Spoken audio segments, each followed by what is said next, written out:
just so you know you're being recorded. So try and avoid any infelicitous outbursts. Hello, everybody. It's lovely to see everybody virtually.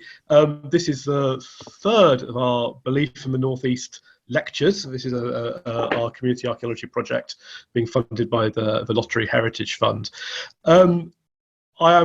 I'm now going to have to do an introduction for somebody who really needs no introduction. I'm really delighted to have Lindsay Allason-Jones with us today. As you can see from her PowerPoint slide there, she's visiting fellow at Newcastle University. But Lindsay, I think, is the first person we've had talking to us who has her own Wikipedia page. I'm not even sure if you knew about this, Lindsay. You actually have a Wikipedia page. Yeah, I did. Yeah, I didn't write it. I didn't write it. You didn't write it. No idea who did. No idea who did. No. So I won't embarrass you by reading it all out. I think that anyone familiar with Lindsay will know her work with the Museum of Antiquities at Newcastle and the Society of Antiquaries of Newcastle, and she's worked kind of extensively on kind of life on Hadrian's Wall over her career. I don't think any of us who've ever read anything about Hadrian's Wall, been to any of the museums on the wall, will have encountered Lindsay's work directly or indirectly in some form. And yes, in a world where so much of the work on the Northern Frontier is dominated by understanding the military, and the army life, Lindsay's work has been really so important in opening up our eyes to the wider society, the men and the women and the children who live on the wall. So with that, I will pass over to Lindsay, who is going to be talking to us about women who sit and women who stand, female deities in the military zone. Thank you very much, Lindsay. Thank you. This lecture has emerged from the work I've been doing on the final volume of the Corpus Signorum Imperii Romani for Great Britain. That is a big international project which is aiming at cataloguing all the decorative material, all the stonework, includes statues, altars, reliefs, architectural embellishments, tombstones, graffitis, anything that's just decorative. Mere inscriptions don't make it in unless they have a decorative border. Now, my area, it's not the whole of the world, it's just the hinterland of Hadrian's Wall. And that area includes south of the Staingate, including the southwest tip of Northumberland, Tyne and Wear not included in CSIR 1.1, County Durham, Cumbria, Lancashire, and Derbyshire, because Derbyshire got forgotten by the others. Now, whenever a large cataloguing project such as CSIR is undertaken, interesting side issues emerge which can't be gone into in detail at the time. One would be sidetracked too often and never get the job done. One such side issue which has emerged from this CSIR is which female deities stand and which sit. Is this significant, you ask? But my question is, can it be used to identify the various female statues that appear across the north of England? And is there any discernible pattern in the results? Problems made harder due to many of the stones having been removed from their original find spot over the years. Already, by attacking this problem, I have started to doubt the identification of a number of stones on Hadrian's Wall, including some quite famous ones. I should at this point mention that the sculpture from Hadrian's Wall was tackled in CSIR volumes 1.1 and 1.6 and Scotland in volume 1.4. Tonight I will be using examples from those other volumes to put the female deities from the hinterland of Hadrian's Wall into their context. So if I seem to be straying from my area, this is what I'm up to. You will also be familiar with the mainstream Roman Pantheon, Jupiter, Juno, and their friends and relatives. This pantheon seems to consist of equal numbers of male-female deities in Britain, although there are slightly more altars dedicated to male deities than female. Once you start to get names for the Celtic deities, however, the bias shifts slightly to there being more females, which is interesting in itself. The Celts had a more open-minded approach to equality between the sexes than the peoples from the Mediterranean, and it would appear that this is also manifested in their attitude to their deities.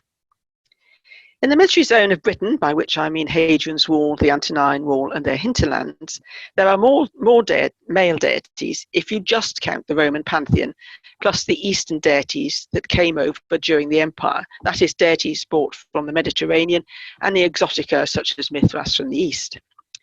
When, however, you include the influx of deities from the Western provinces, the so-called Celtic deities, the bias swings gently but firmly across to the female side.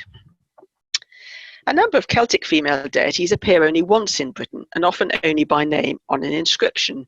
And one example, whoops, oh, hell's teeth, what's going on now? Ah, got you.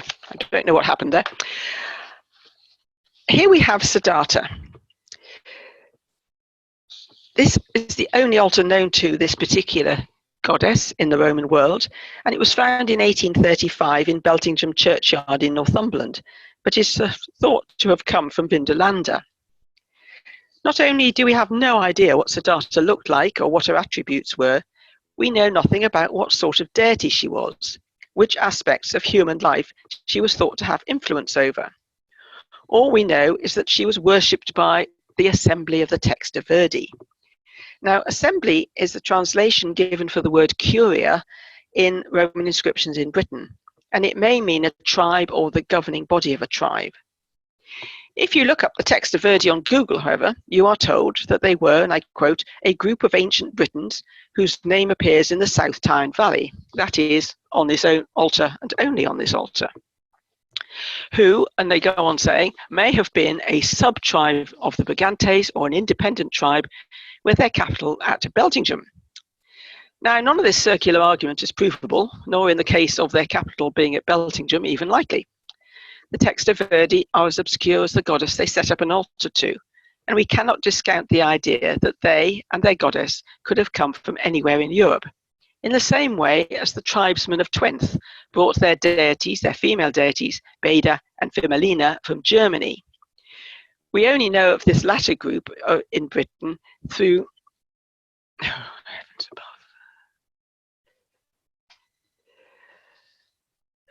two altars found at Housesteads. This is one of them.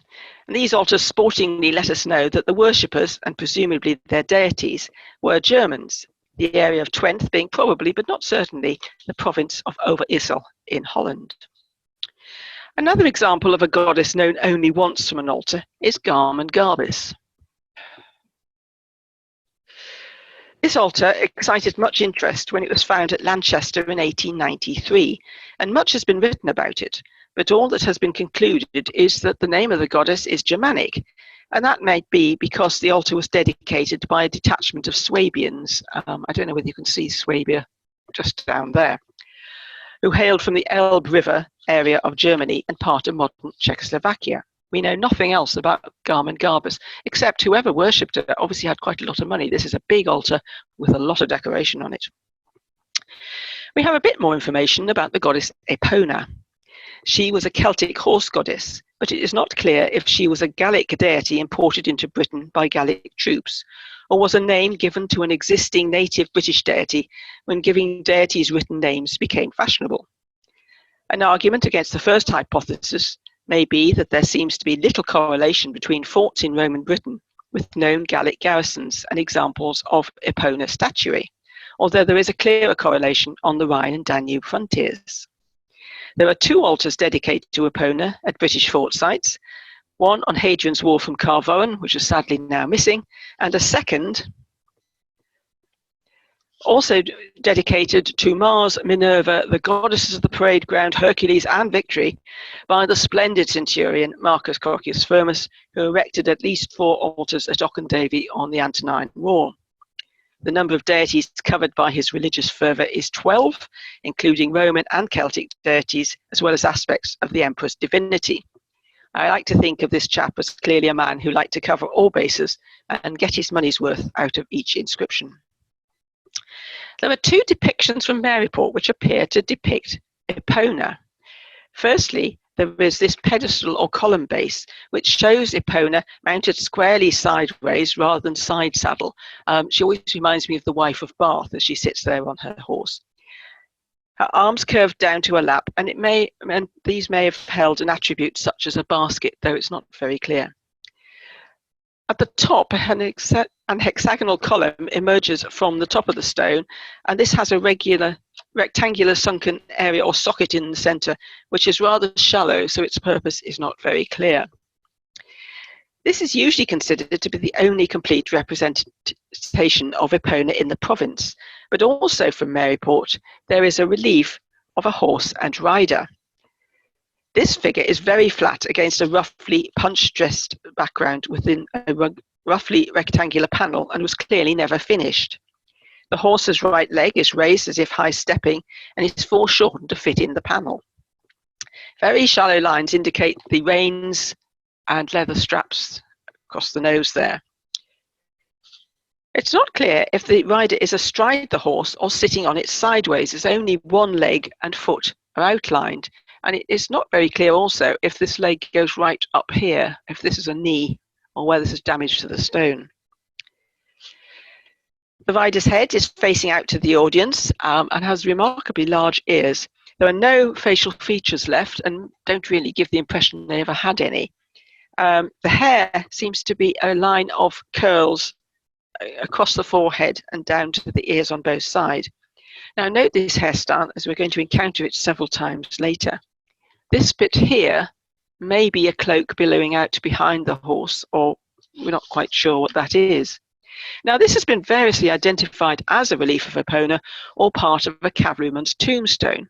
However, if you look at the average cavalryman's tombstone, this is a particularly fine example from Lancaster, you'll be aware that the problem is with the one from Maryport is there was no fallen barbarian. This poor chap, fallen barbarian here, having had his head chopped off, the cavalryman swinging the head in his right arm there. You'll notice that on these sorts of stones you get a lot of detail of armours, etc., weapons, lots of bloodied foe, and you tend to find that the horse is rearing up. So if we look at this one again from Maryport, you can see this is a lot staider and really doesn't really cut it as a lively cavalryman. Now some people say this can't possibly be Epona because she's sitting astride her horse, and it's quite rare that she does this, but it does happen occasionally. This is a relief from Conitern in Luxembourg, and here she is definitely sitting astride the horse, and notice the same arrangement of curls around the head here, and her little foot sticking out and her knee here in exactly the same way as the Maryport stone. This brings up the topic which was indicated in the title of this talk: which female deities are invariably seen sitting down and which standing up. Epona is always shown sitting down, usually on a horse, but sometimes on a chair flanked by two horses. Venus, on the other hand, is always standing up. In the military zone, she is often found as a pipeclay figurine suitable for private worship. This particular one comes from the London General Post Office site. It's the best photograph I could find where you've got maximum amount of Venus for your money. They are invariably broken, which gives archaeologists a lovely opportunity to discuss ritual breaking, a chance I will forego this evening, as I'm sure you'll be glad to hear. Most sites along Hadrian's Wall and its hinterland have produced fragments of such figures. Less well known is this comely wench, which is in a garden at Ravenglass. And basically what we've got here is a torso wedged into an arch over a Victorian water feature, which I managed to fall in when I was actually doing the work. She is naked, although a wisp of drapery passes behind her back and across her left hip and stomach below her very shapely waist. This is the bits here across there, and there are also tresses of hair coming down here and down here. There's also a ridge here across her upper chest, which may be more hair, drapery, or even a torque. There's very little detail at the back of the statue other than the curved line of her back, suggesting it was displayed in a niche. Now, statues of Venus in the round are quite rare in Roman Britain, and this bears a similarity to the figure of Venus from Wroxeter, who also has tresses of hair, a torso from Hinksworth in Herefordshire, and a statue from Dover. There is a possibility, however, that this might be the missing statue of Venus, known to have existed at Maryport, and shown here, sketched for Hutchinson. This was published in 1794. Now, the recorded size is very similar, as is the stance on this nifty little nipped-in waist. However, Hutchinson's drawing does not show any indication of drapery or hair tresses. He may, of course, just not have, or the person who drew the drawings may just not have spotted them. Also from Maryport is this famous building stone carved in relief on one face. To the left is the figure of a naked woman with her left hand on her hip and her right hand up to the side of her head, holding back her long hair, a similar pose to that seen on the Venus pipeclay figurines. Her pose is static and the carving is extremely basic, but with an emphasis on wide hips and a narrow waist, features seen on the Ravenglass figure. She is standing in an arcuated niche by the side of a gate, presumably that of a fort. The gate has two portals, the piers of which support arches of slightly more than semicircular profile, and above the arches there are two horizontal lines with 5 arched windows above. The double gateway is a characteristic of 2nd to 3rd century stone forts, and similar projecting imposts can be seen in situ at Birdoswell Fort, Housesteads Fort, Chester's Fort and Marcastle 37 on Hadrian's Wall, as well as the outpost fort at High Rochester. A terracotta gateway model from Interkissa in Hungary shows a similar arrangement of windows above the gate arches, and these can be seen on surviving town gates on the continent. Now, this relief was described by Gough in 1806 as a relief of a woman in a bath, and I'm not quite sure what he was thinking of here. Possibly a shower, or unless he meant in front of a bath building, but the figure has more usually been identified as Venus. Venus is a deity who might be considered unusual in a military context, but an inscription of the 6th Legion at Croy Hill, also on the Antonine Wall, also shows the figure of Venus, albeit in a livelier, more elegant form, and accompanied by Cupids. Here's a little Cupid crouching down here. And as I mentioned earlier, fragments of pipeclay Venus figurines are regularly found on military sites, particularly on Hadrian's Wall. So soldiers did like Venus, and there are a lot of depictions of her. The Maryport Venus is unique so far in showing the goddess in relation to a military gate. The size of the rectangular block suggests it came from a substantial structure, and one of the fort gates of Maryport is not unlikely. From Old Penrith, there is this slightly staider version of Venus. Here she is naked with drapery wrapped around her waist from behind and in folds over her right leg. She holds the other end of the drapery away from her body in her left hand, although I can't actually work out how it's staying in position. You would have thought it would have fallen off. Her hair is worn in a plaited top knot with curls down both sides of her face. Her right arm is raised from the elbow and her hand holds a circular attribute, probably a mirror. She faces front, taking her weight on her swathed right leg with her naked left leg extended and slightly flexed. Her feet are unshod, but you can see her little toes twinkling away at the bottom there. Now, this panel is one of 5 from Old Penrith, which are now displayed in a garden wall at Sir Walter Scott's home at Abbotsford near Melrose.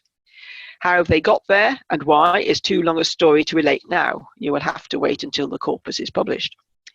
The other figures on the other panels are Jupiter, Apollo, Mars and Mercury, and it may be that the panels are intended to represent the days of the week. There are several altars to Minerva from the military zone, but only a few depictions. Minerva was the Roman goddess of wisdom, justice, arts and trades, and it's clearly the latter side of Minerva that the tribune Caecilius Optatus was interested in when he dedicated an altar to her and the genius of the guild at High Rochester. But the reliefs and statues from the area all show her in a military guise, indicating that it is her responsibility for strategic warfare and victory that was uppermost in her worshippers' minds when they commissioned the work. At Maryport, there is this figure identified as Minerva in a shallow, rather badly carved niche, holding a spear in her raised right hand. An oval shield rests on the ground, down here, and is held at the top by her lowered left hand. On her chest, The crudely carved set of facial features defines the Gorgon head, which would normally be seen on her cuirass. Roughly incised vertical lines suggest the folds of her skirt, and a girdle around her waist or just underneath her bust is indicated by 2 incised lines, complete with a tie. So this is Mediterranean clothing. Ridges on either side of the head may be all that survives of a helmet, though I'm not very convinced by that. Although this is poorly executed, and I think that's being kind, the sculptor was clearly copying a classical trope for the goddess Minerva. At Corbridge, she is helmeted, the helmet having a face on it, as is often the case with images of Minerva, although sadly the most notable feature on this piece is her crossed eyes. And also from Corbridge, she appears in this relief with Hercules. Now, Minerva was Hercules' patroness, and according to Phillips, this shows her supervising Hercules, who is about to lay about him with his club. Personally, I think it looks more like she's giving him a good telling off. When it comes to Fortuna, we have a number of altars in the region dedicated to her, some with epithets such as Fortuna Augusta, Fortuna Conservatrix, etc. An altar found in 1840 in the bathhouse inside the southeast angle of Risingham Fort, that's an outpost fort of Hadrian's War, which was set up by Gaius Valerius Longinus, is a typical example which is just dedicated to Fortuna without the epithets. But we also have reliefs and statues, and this is where it starts to get really very puzzling. This relief of Fortuna is from Binchester in County Durham. This is carved in deep relief, very deep relief, against a plain background, and Fortuna is probably standing, although as you can see, her lower part is missing. Her hair is worn long on either side of her face with a banded headdress above. She wears a tunic with a wide V neck, elbow-length sleeves, and a girdle under the bust with its ends crossed but not actually tied. And again, this is Mediterranean, not Romano-Celtic. A swathe of cloth crosses her hips here. She holds a cornucopia, a horn of plenty, in her left hand. It's quite a large horn of plenty, this one. And her right hand goes behind a broken attribute over here, which may be a shield. Now, this was identified by Huppel as flora and considered by him to be irrefragable evidence for the widespread extension of the Christian religion in Britain during the latter part of the Roman occupation of the land. The logic of that statement completely baffles me, and if anybody can explain what he was talking about, I would love to know. We don't just have stone depictions of Fortuna in the area. Here from Wallsend, we have a very fine statuette in bronze. Again, she's standing with a cornucopia, a rather handsome-looking cornucopia, almost as big as she is here. Such statues, like the altars to Fortuna, as we saw at Risingham, are very often found in bathhouses. This one was found in the commanding officer's bathhouse at Wallsend. You know, it may be that Fortuna was worshipped in bathhouses because people feel at their most vulnerable and need of divine protection when they are naked and in the bath. On the other hand, bathhouses was where people played games of a gambling game. So it may be that she was there as her goddess of chance and luck. However, Fortuna need not necessarily be standing, as can be seen in this statue of Fortuna from Lanchester in County Durham, which was found in 1700. Now, we know it was found in 1700 because it says so down here. The HOE stands for Henry and Elizabeth Ormsby, who found the stone in that year and thought it would be a good idea to carve their initials and the date on, as you do. Now, this lady is wearing a tunic with a girdle tied under her bust with an Isis knot at the front. She has a shawl over her shoulders here and here, and holds a plain stylized cornucopia. That's what this is coming up here. The top of the cornucopia is missing, but this is the horn there. Down here, at her left side, there is a 9-spoked wheel, and over here, looking like a football, you've got a small globe. There are some suggestions of drapery here, which may suggest that she has a loose cover on the cushion of her seat. Now, wheels are often seen on images or altars of a classical Roman deity. For example, in my research area, there are 3 depictions of wheels on altars dedicated to Jupiter Best and Greatest, but there are also wheels on an altar dedicated to Sylvanus and a relief of Vulcan from Chesterley Street. It tends to be the classical Roman deities that have these sorts of attributes. And it is because of the cornucopia, the wheel and the globe that this statue is identified as Fortuna, and not a mother goddess, and a very Mediterranean Fortuna at that.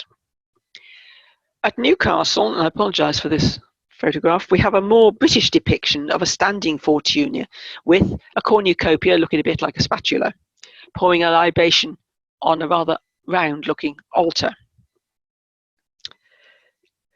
This example from Bird Oswald is less convincing to me as Fortuna, although it is always described as such. It is a beautifully executed piece, so one can see every detail, and I've used a drawing rather than a photograph so you can see the Mediterranean clothing very clearly. Basically, she's got sheets wrapped around her in all directions. As far as I can work out, she is only identified as Fortuna because of this Mediterranean clothing. She was found in a hypercaust, but not exactly in a bathing context. And I'd like you to bear this image in mind as I discuss mother goddesses, as this sort of placid, seated female without attributes tends to be more usually identified as a mother goddess. The most common depictions in the area of mother goddesses, or matres, are the pipeclay figurines, which were made in Gaul at the same centres as the Venus figurines. And this one from Welland I've used because it is complete, because once again, they very often get broken ritually. They usually show a female suckling 1 or 2 babies sitting in a basket chair. And this again gives the impression of a rather staid, respectable female. However, mother goddesses are not always so respectable. This unusual naked mother goddess was found at Binchester in 2018, just outside the northeast gate of the fort, used in the spread of late surfacing, which was found face up within the rubble repair, so she's not really been well respected. She's either seated or squatting, probably the latter as there's no obvious chair, whilst holding a tall vessel in her lap. That's this here. Her head is round, very round, with the hair worn in the curls we've seen before. Or it may be that the head is covered in a cap, which is why it looks so circular. She has, as you can see, hardly any neck at all, and rather rounded, formless shoulders, which taper to very large hands. The body of the vessel she is carrying has a bit of a gap at the top, a shallow depression, indicating it is open and ready for use. And between her legs, you can see a little altar. Here's the base, the shaft, and the capital. The implication is that the deity is in the process of pouring a libation. The back of the statue is coarsely worked to a curve as if intended to stand in a niche. Now this statue bears a striking resemblance to the figure of a seated and apparently naked mother goddess found in a secondary context in the Mithraeum at Cariboff, which Coulston and Phillips tentatively dated to the 2nd century AD on the evidence of the hairstyle, and note again the little bubble curls round the head, while stating it is unlikely to be much later than the early 3rd century.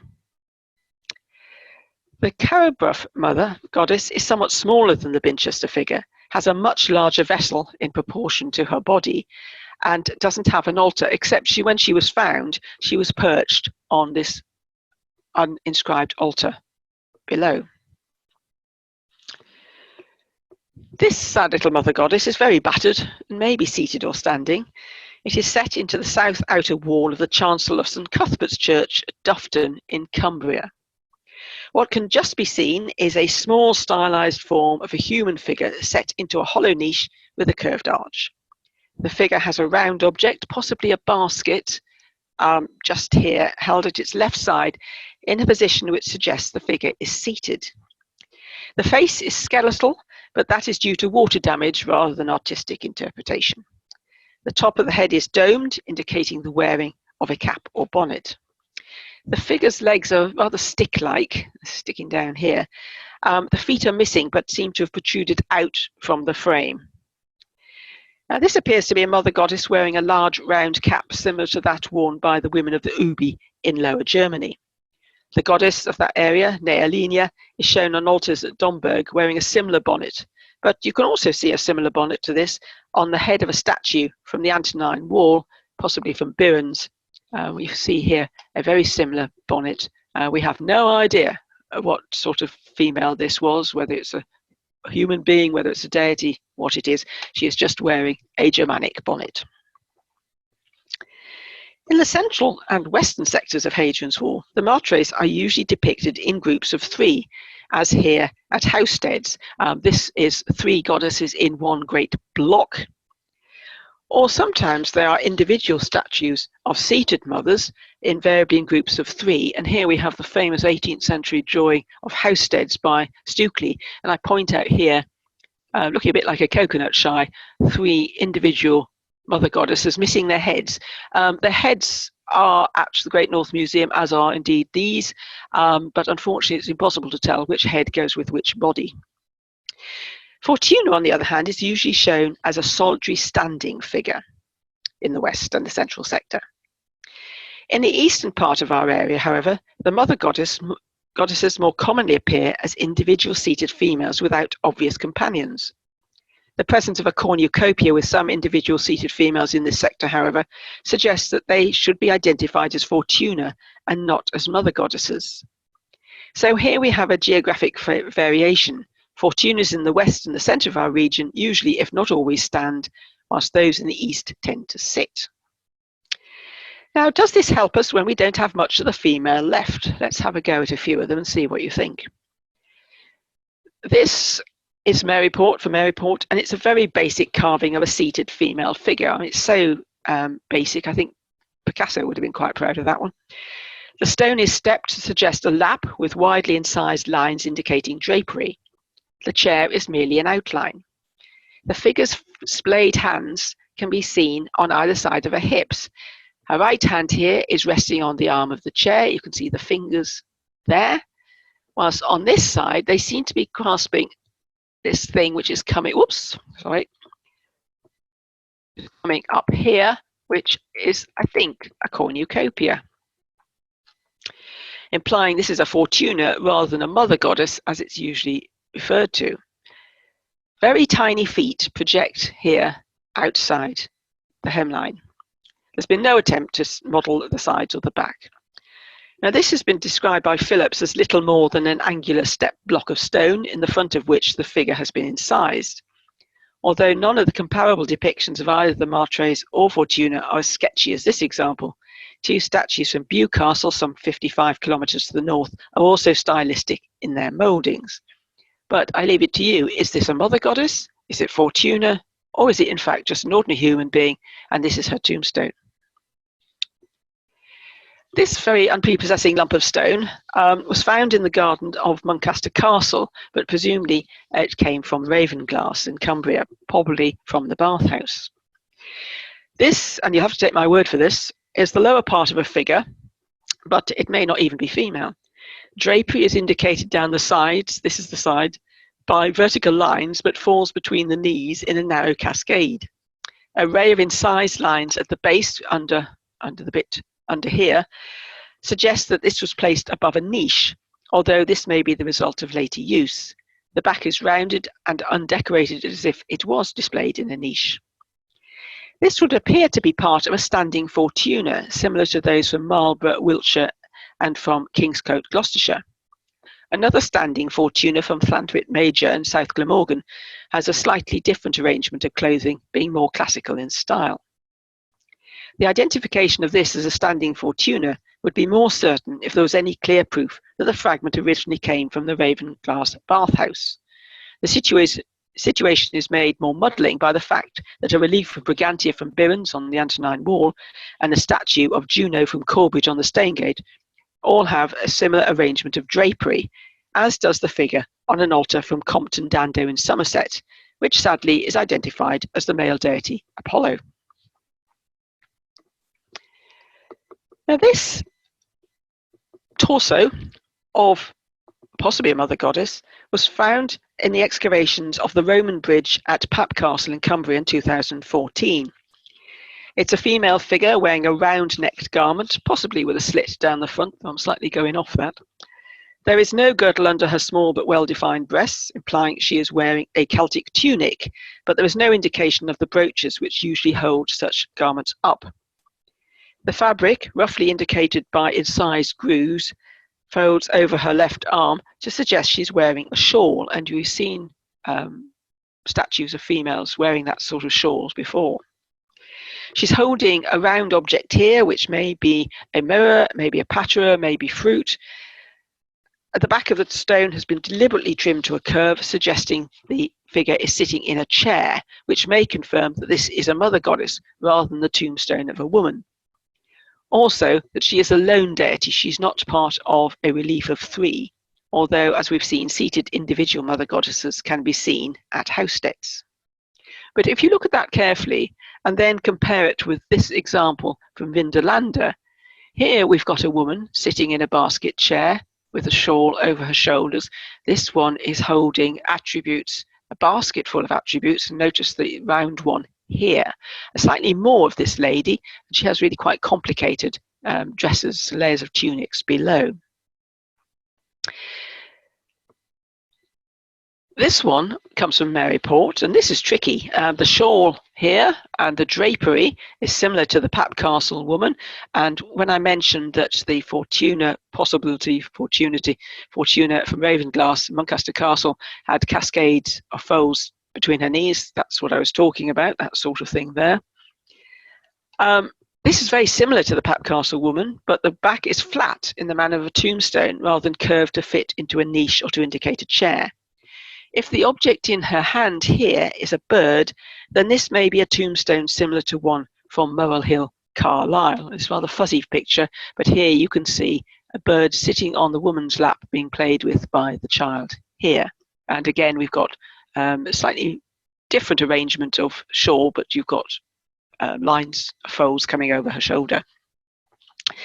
Now, nymphs are luckily a lot easier to spot usually, as with this example from Mary Port. There were originally 3 nymphs.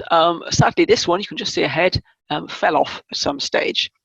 They're definitely naked, they're definitely female, if not very attractive, and I think we can be fairly confident that they come under the heading of nymphs. If they're named nymphs, I have no idea what their name is.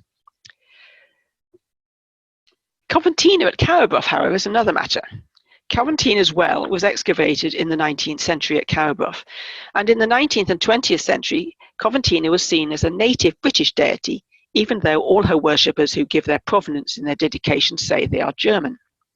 But now we know of altars to her in northern Spain and southern France, so exactly where she came from, I don't know. I suspect she did come from Germany, and we just haven't found the centre for her worship there. Like Sidata and Garmin Garbus, we really don't know what her divine role was, only that she liked to have offerings thrown into her well. On this stele, she is on her own, and possibly rather than a goddess who stands or a goddess who sits, here we have a goddess who lolls. And she's lolling on a riverbank. Here you have water pouring out of a vessel here, and she's waving some sort of river plant. I would like to identify which sort of river plant, but she's waving something in her other hand. Also from Coventina's well, we have this, and again, I apologise for the quality of the photograph. Now, is this Coventina in triplicate, or is this Coventina with 2 chums? Or is it not Coventina at all, but 3 random nymphs of equal status? There's no inscription to help us, but again, here we have, they're naked on their top parts, they have drapery around their lower parts, they're holding jugs or pots from which water is flowing, and they're holding other pots in their hands. The problem with depictions of naked females is when one figure is bigger than her friends, as at High Rochester. Now, this is always described as Venus and attendant nymphs. However, this is very similar to a relief of Diana at her bath with 2 nymphs from Steinheim in Germany, and hints at the use of a pattern book, as well as raising a few doubts as to whether this is really Venus or is it in fact Diana. There was an altar found at the nearby fort of Risingham and seen by Bainbrig in 1601, which was dedicated to Diana. Sadly, this is long lost, and Bainbrig is a notoriously dodgy source when it comes to interpreting Roman inscriptions. But if you look at this lady here, And you'll see she's holding what appears to be a fringed towel. From Maryport, there is a very, very tiny relief. It's hardly the size of a postcard. And here we've got what is clearly the bottom half of a naked person, clearly female. And she appears to be holding a similar possible towel here. She has a friend here. We're not sure what she's doing. So what can we conclude? Roughly, it would seem that the more a goddess is linked to the Mediterranean lands, the more likely she is stand up. For example, this particularly fine example of Juno Regina from Chester's. The exception being Fortuna, whose decision as to whether to sit or stand seems to be based on where on the wall or its neighbourhood she is found.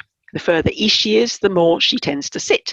But there are exceptions suggesting that the decision as to whether to show her standing or sitting was a conscious decision either made by the sculptor or the client. The premise on which that decision was made, however, is unknown. There are enough examples to be a warning that one cannot firmly say a figure is Fortuna based on whether she is sitting or standing. There need to be other objects in the scene to clarify which deity is intended, the seated figure from Bird Oswald being a case in point. The more Celtic deities tend to sit, or in Coventina's case, loll, with an extra excitement as to whether the mother goddesses are seated respectively clothed or squatting naked. Now, whenever one is trying to come to conclusions, there is always one example that fouls up any theory. And on this occasion, we have this splendid altar in St. John the Evangelist Church at the Lund Kirkham, just to the west of Preston in Lancashire.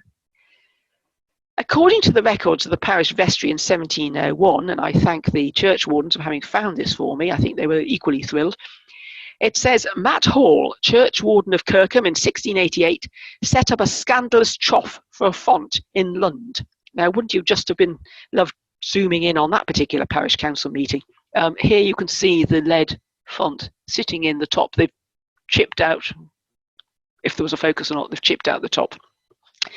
So why was this innocent-looking cube of stone considered so scandalous? The back is trimmed back, but on this face, the other wide face, there are three figures, presumably female, each wearing an ankle-length, possibly short-sleeved tunic.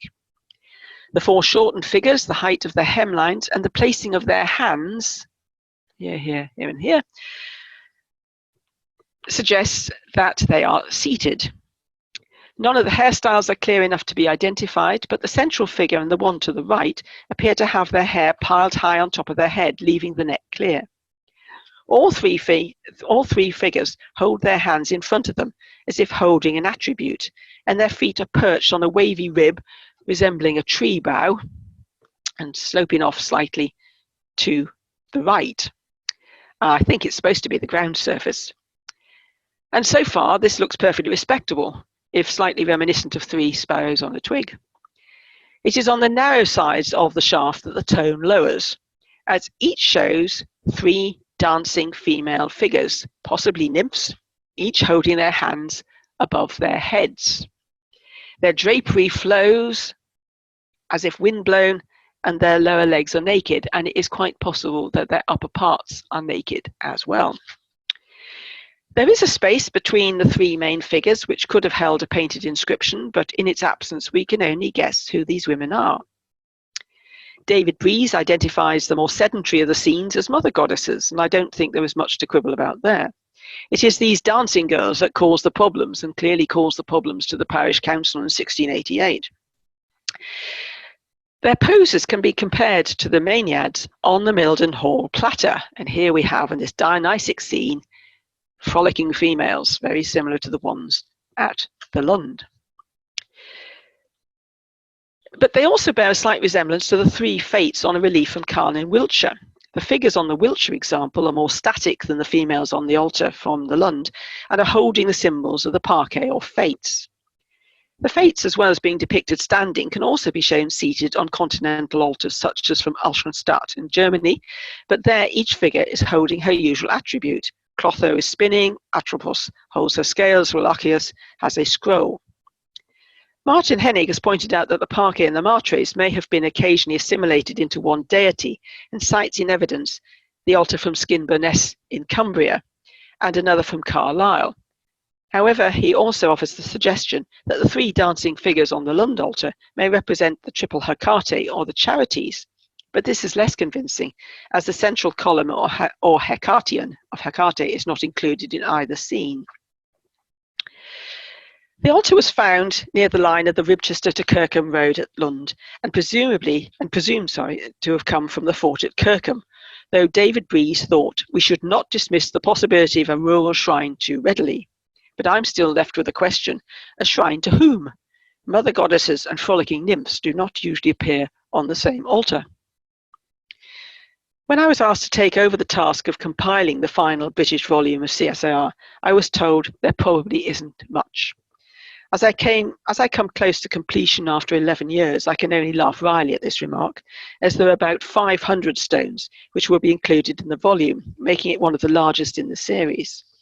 I hope tonight I've shown you that those 500 items, those depicting the female deities are an unusual lot, which are not as easily identifiable as many would suppose, with strange distribution patterns and some very curious poses and stories to tell. Thank you very much. Thank you very much, Lindsay. This is the awkward bit where we all try and applause. Normally we'd be clapping. No, don't worry about it. So thank you very much. I mean, I found the sheer diversity of material there, which you showed, really fascinating. And I mean, I'm going to abuse my position as a chairman to ask a question. I was intrigued. You mentioned that with one of the sculptures, a possibility of almost a pattern book, because there's a very similar sculpture from Germany. Yeah. I mean, is this something which we've got evidence for with other sculptures? This idea of having a very, very clear prototype with multiple carvings in different provinces, different areas. Yeah, you do find pattern books being used.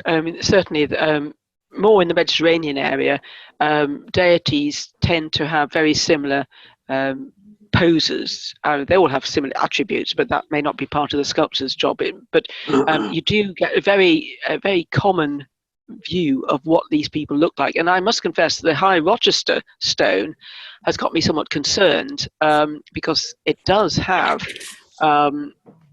very clear links to this Diana from Steenberg, and I do wonder if it's been called Venus because she hasn't got anything on. But Diana doesn't have anything on when she's having a bath either. So one begins to sort of lose faith that they've actually got the identifications right. And certainly when it comes to these bits of Roman female tops, it's very difficult to know who these people are. And also, I wonder sometimes, did the Romans themselves identify all these people in the same way? I mean, if you have an altar in a temple, if you have an altar to Fortuna in a temple to Fortuna, you know it's Fortuna. If you have Fortuna in a bathhouse, you've got a fairly sporting chance of presuming it's Fortuna. But if you've got a random Fortuna somewhere, and a lot of these things have just lost, where their context, they've just wandered around. Some of them wander enormous distances.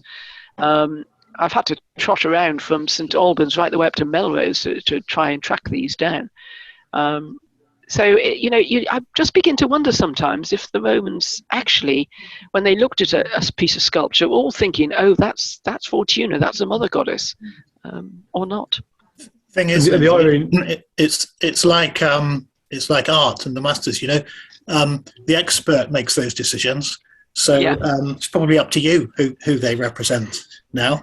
well, I'm hedging my bets. I'm not. Yes. I started off thinking I could identify a mother goddess from a Fortuna, but I'm beginning to, lose faith in myself. Well, I'm going to hand over to Paul now to relay some of the questions which I can see are coming in. Yeah, well, this is the point at which questions usually start arriving. Just confuse me, so I can't possibly deal with all the notes I've got, put the questions in any kind of structured way. But I'll do my best.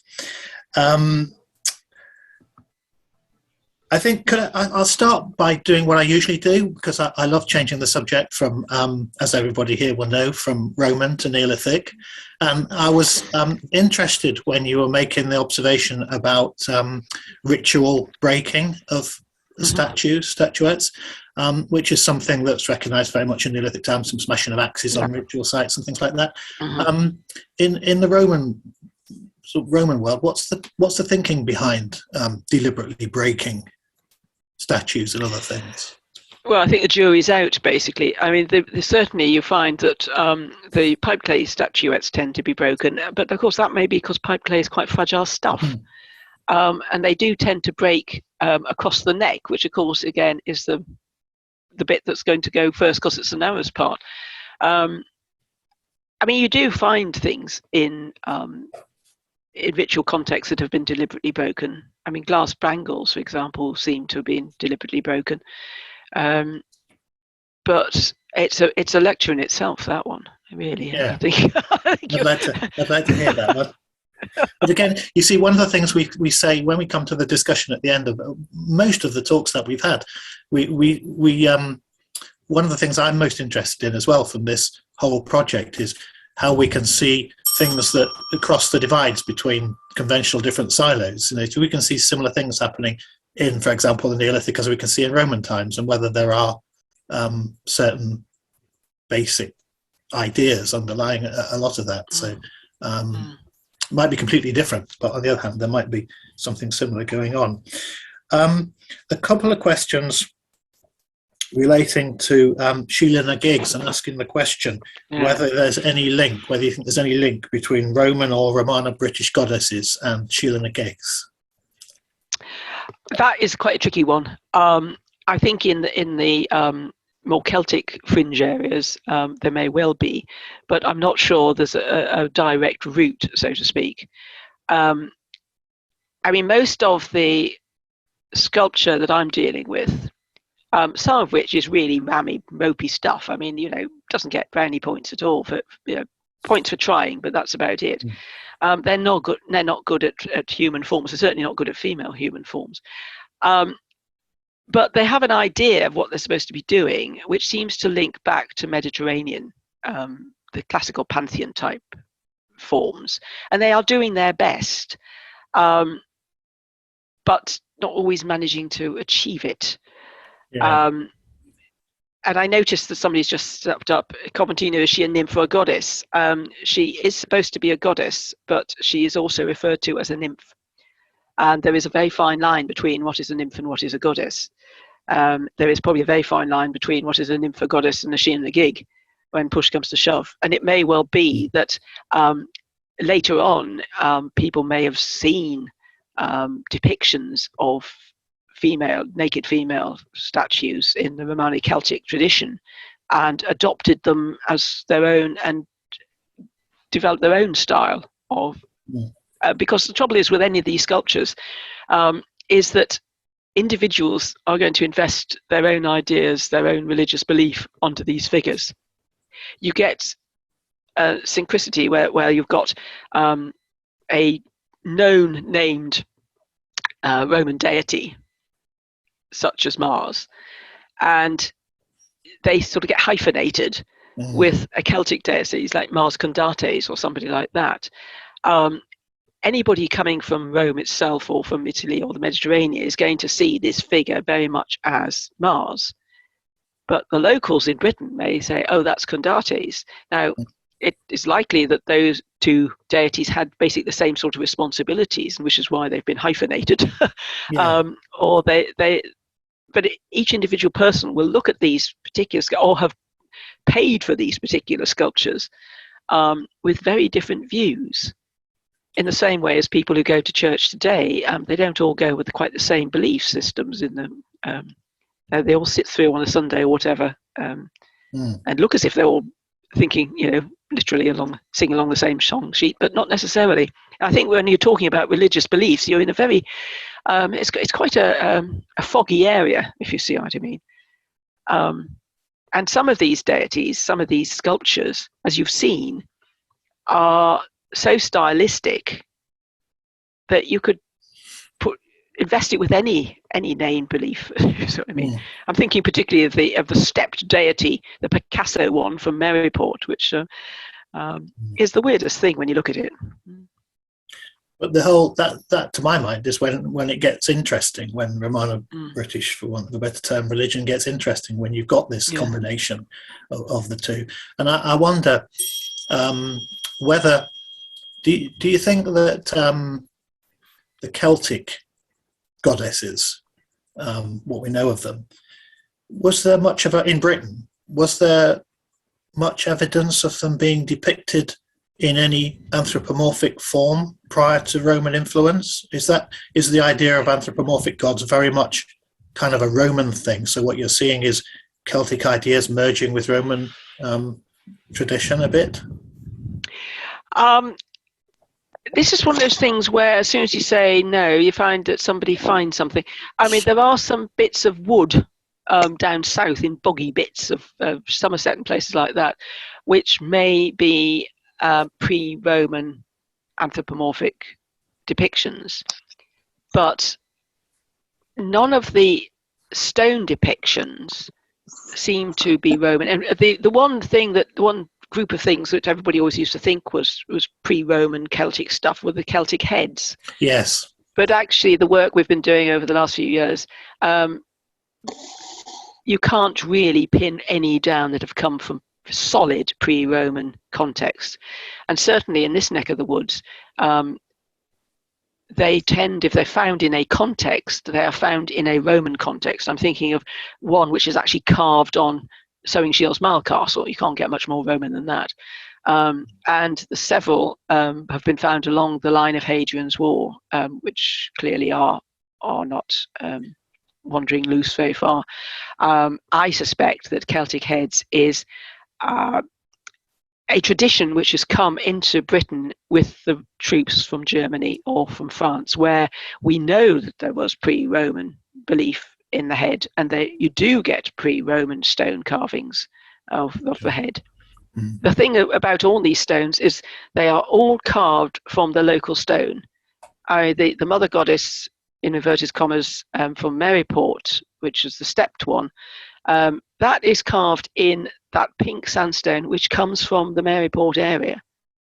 We don't have any marble ones or anything like that in this neck of the woods. So it is interesting that although they are following, it's like Chinese whispers basically. Somebody in Rome has carved something which looks really female, like the Juno Regina from Chester's. And other people have seen that and have carved something not quite so successfully. And then somebody's seen that one and it gets worse and worse and worse until you get as far away from Rome as you possibly be, which is probably Maryport. And, it's a step one with a step lump of stone with a few slices down it. I remember you explaining that to me about the Celtic heads when the one was found up near Alston. Yeah. And I went straight away and looked Whitley at Castle one. That's right. And I went away and looked at the distribution map straight away, and even where there's no context, they're all from close to Roman military establishments. And of course, the one from up at Alston is looking right over the Roman forts of the castle. Yeah. I mean, the problem with Celtic heads is not how early they are. I think we've pinned that one down. It's how long they go on being used. And certainly there's a good, strong medieval tradition. And in Derbyshire, they were still making them up to the 20th century and may still be making them today. They do have, there's something about a stone head which gets people going and it keeps them going. And also, but the people who were making them in Derbyshire in the 20th century weren't thinking along the same lines as the German on Hadrian's Wall. No. Right, thank you. Back to the list of questions. Mother goddesses in groups of 3. What's the significance? I'm probably asking you loads of questions that you can't give an obvious answer to. I can't answer that. That's why people are asking them. Why groups of 3? And somebody else put a comment up saying maiden, mother, and crone, which I think might have been an answer to that question. But why groups of 3? Why not? 3 seems to have been a number which has some sacred significance to particularly Celtic religion. I think when it comes to the mother goddesses, I don't think we can go for the Virgin, the Mother, and the Crone, because they all look exactly the same usually.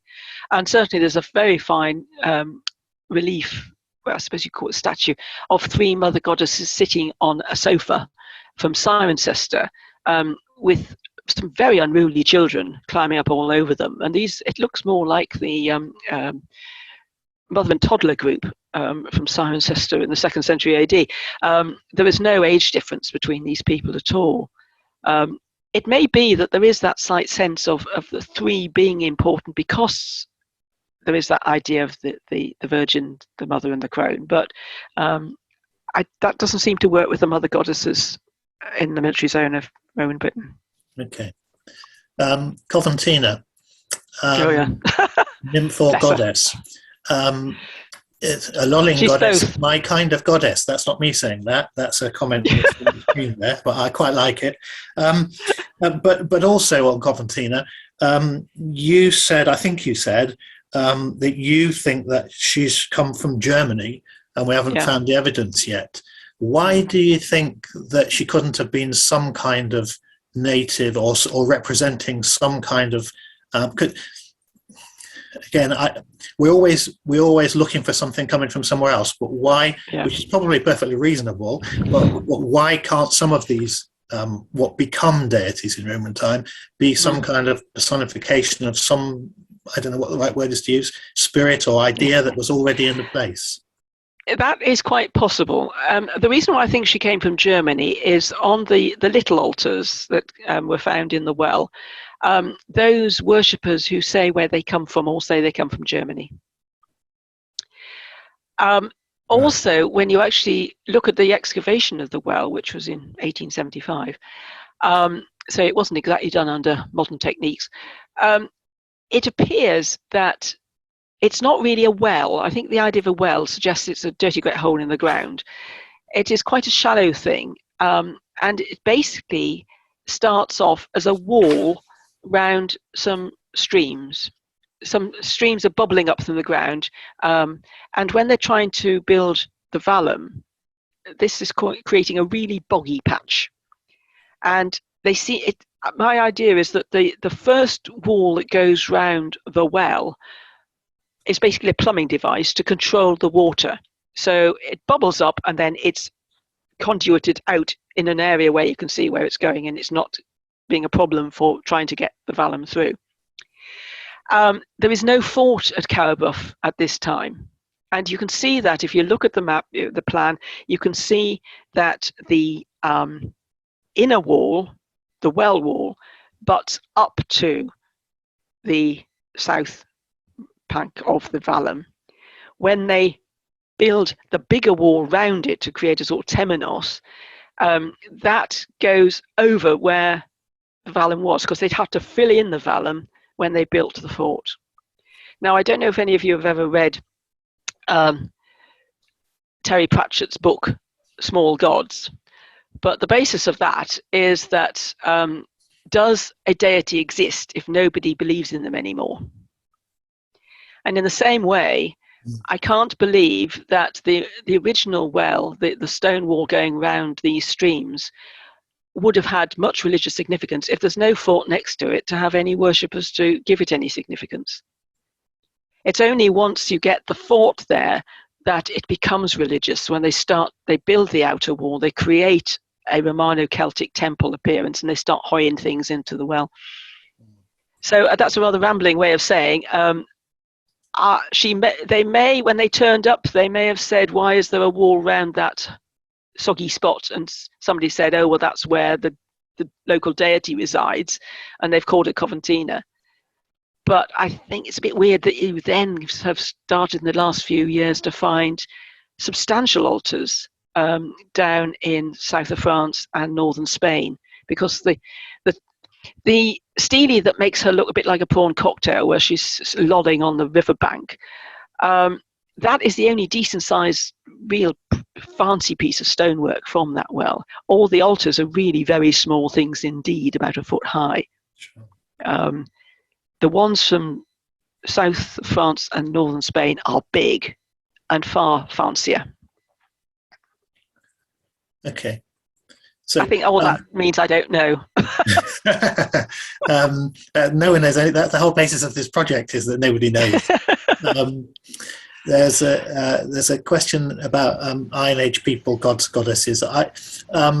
That's another subject. We'll have to. We didn't do anything on Iron Age Celtic religion when we did our prehistoric ones, because we concentrated on Neolithic and Bronze Age. But we'll have to do something on Iron Age. I did a sort of an overview that we'll get on the website eventually about that, and I found it fascinating, because all of these kind of questions: did Iron Age people have gods, goddesses, or was personalizing deities a Roman thing? They're ideas I was wrestling with as well. And again, I don't know if you want to say anything about that in particular, Lindsay, but again, I suspect it's one we don't know. Well, it's generally thought that in the pre-Roman period, people worshipped natural phenomena. They worshipped the spirits of streams and rivers and hills and mountains and woods and all that sort of thing. Whether they gave these spirits names, we don't know, because the Celtic language wasn't written down. It wasn't a written language. Mm. But there are very Celtic-y names that pop up during the Roman period, hyphenated with Roman deities, that suggest that there were names. But we really don't know how widespread those names were. It may be that each tribe had its own idea of names, and it may be just each village had its own names for things. Yeah. So it's very difficult to tell. What's that famous example of the Celtic chief scoffing at Romans for worshipping anthropomorphic deities? I can't remember the name. Not in Britain. Yeah. Over. Yeah, so it is over elsewhere. Yeah. Yeah. Well, it is odd when you think about it, because the Romans are obsessed with the human body. Basically, they like their deities, which of course they thought of as a rather squabbling family living. You know, they took the same idea as the Greeks, the squabbling families living on hills. They do like the human form. They don't seem to be able to imagine anything unless it actually has a tangible shape. And if you have a tangible shape that looks like a person, then the obvious thing is to give it a name. That's an interesting idea. I hadn't thought about it like that before. So maybe the pre-Roman times they were worshipping, if worshipping is the right word, concepts or ideas, or even maybe places, without thinking of them as anthropomorphic deities. Well, the Romans to thank for that, like everything else. A couple more questions. I can't remember which site this was about in particular, but somebody's asked, is it surprising to find a statue of a mother goddess in a very masculine Mithraeum? Oh, the Cariboff Mithraeum. Now, this has caused a lot of problems over the years, yes. She was found squatting on a small altar in the narthex, if that's the correct word, in the Mithraeum. And we don't know what she's doing there. And of course we do. The problem is she female? Is the one from Binchester actually female? They don't look terribly feminine, but they are very similar to the squatting female deities that you get on the continent. It may be that she has sort of squatter's rights, in a sense, that she may have been put in there when the Theodosian edicts demanded that all pagan temples were destroyed.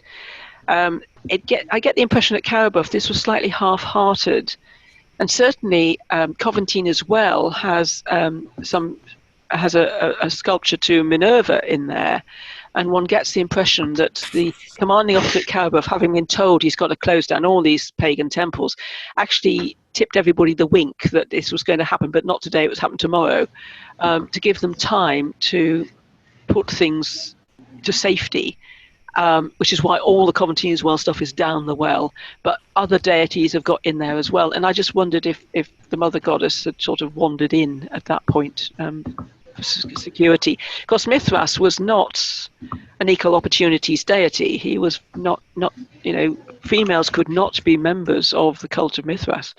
So what he personally thought about this squatting female on an altar in his narthex, one shudders to think. There's a question that maybe relates to that. Do we know who had responsibility for putting up all these religious figures, which are all from effectively military settings?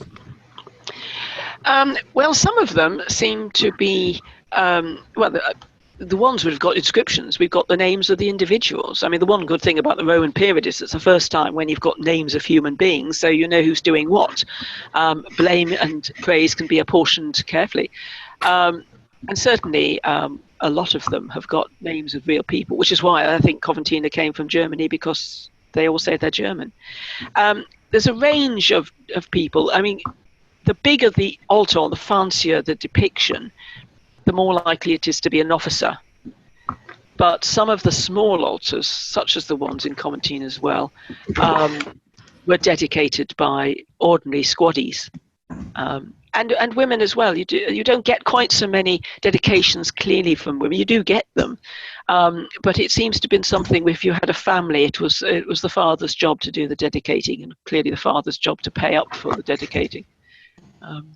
But you get a wide spectrum of human life is dedicating to these deities.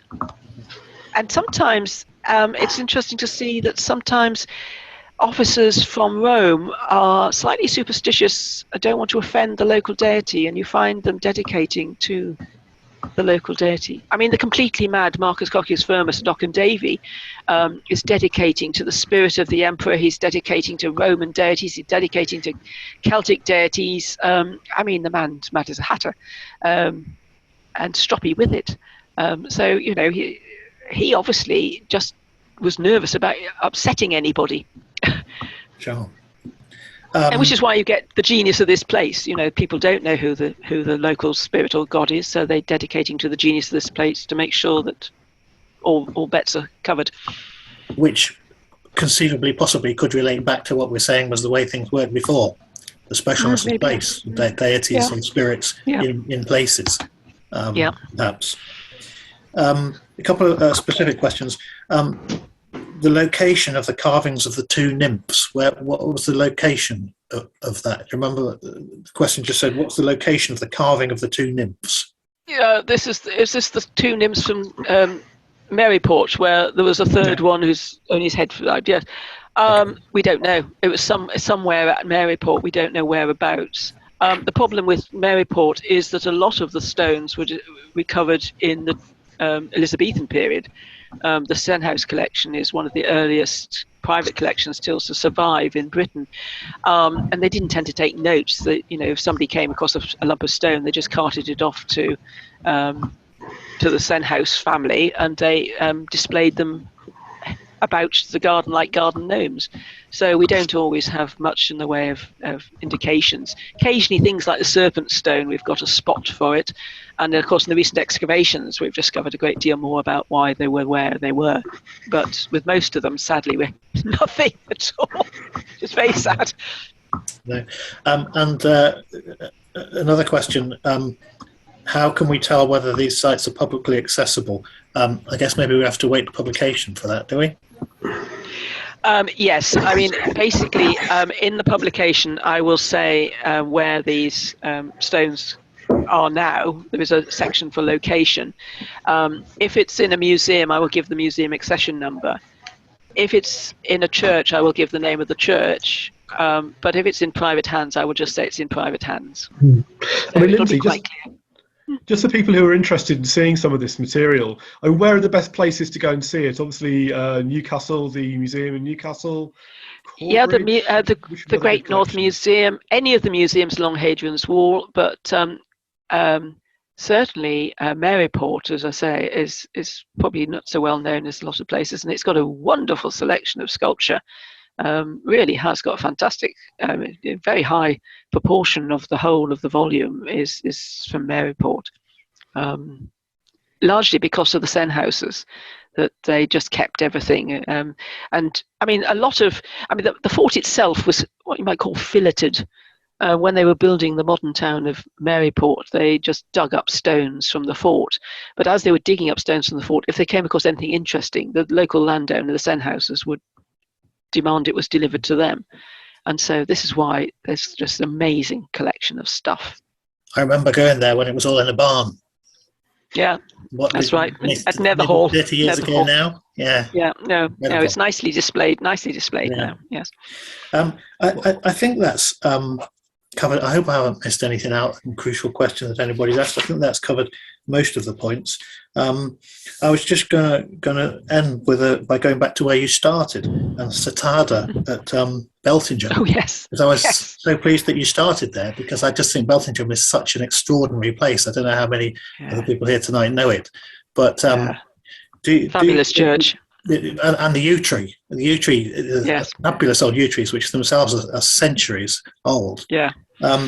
Do you think that the Roman stuff that's been found at Beltingham has been brought there from somewhere else? So do you think there may have been some kind of shrine and some suggestion of continuity right back to Roman times in that particular location?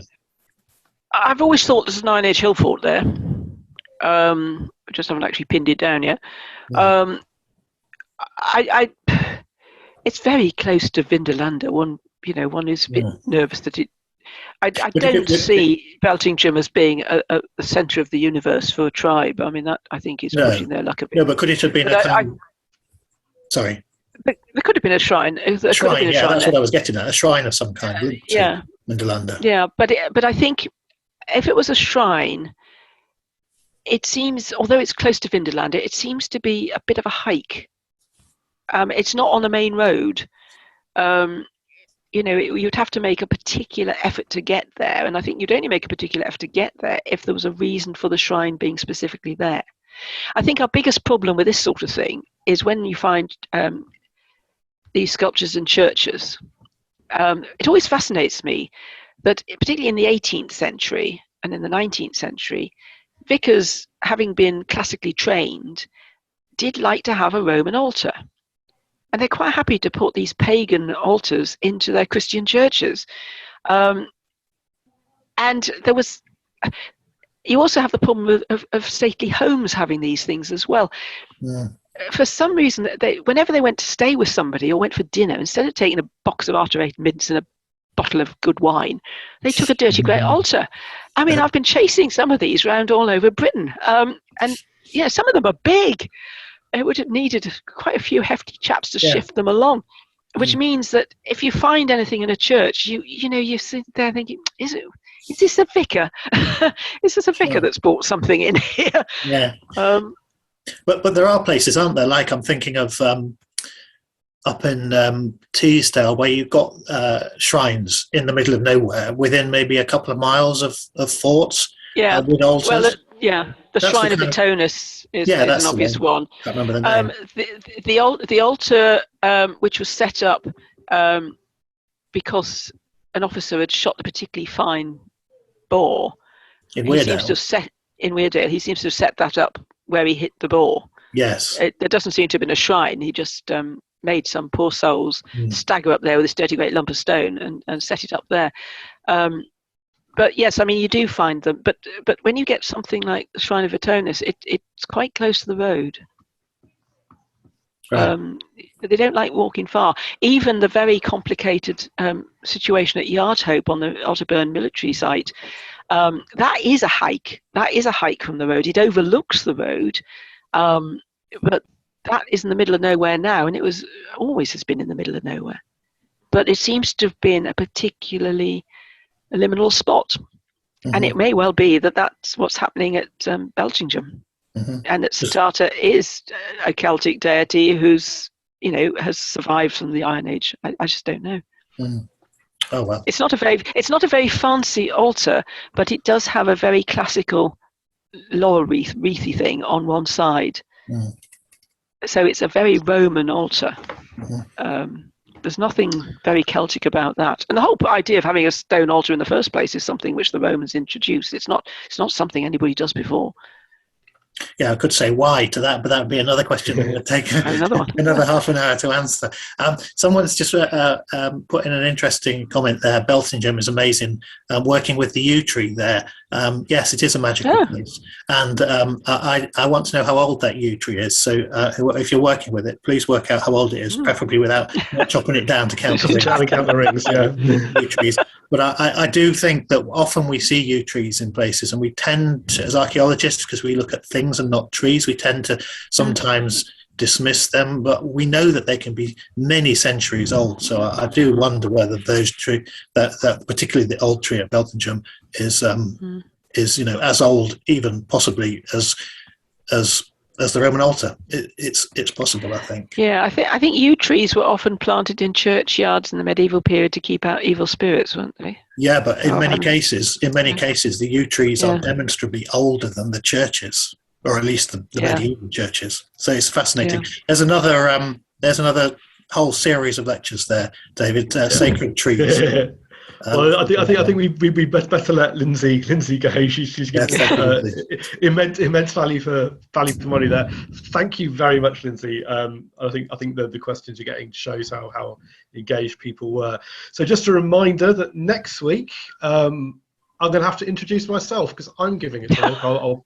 I'll prime Paul to introduce me. So I'm going to be talking about Christianity in 4th and 5th century northern frontier. So from the Roman period, and it will segue neatly into our next series of lectures, which we're going to have in the new year. We're going to focus on the early medieval. So thank you very much, everybody. If you haven't got details about next week's lecture, if you just drop me a line, email me, and I've also put the link into chat. But if you want to find that link in chat, you've got about 30 seconds to do so, because any moment now, I'm just going to shut it all down. So I hope you all have a good week, and I look forward to seeing everybody in a week's time. Cheers, everybody, and bye. Thank you, Lindsay. Bye-bye.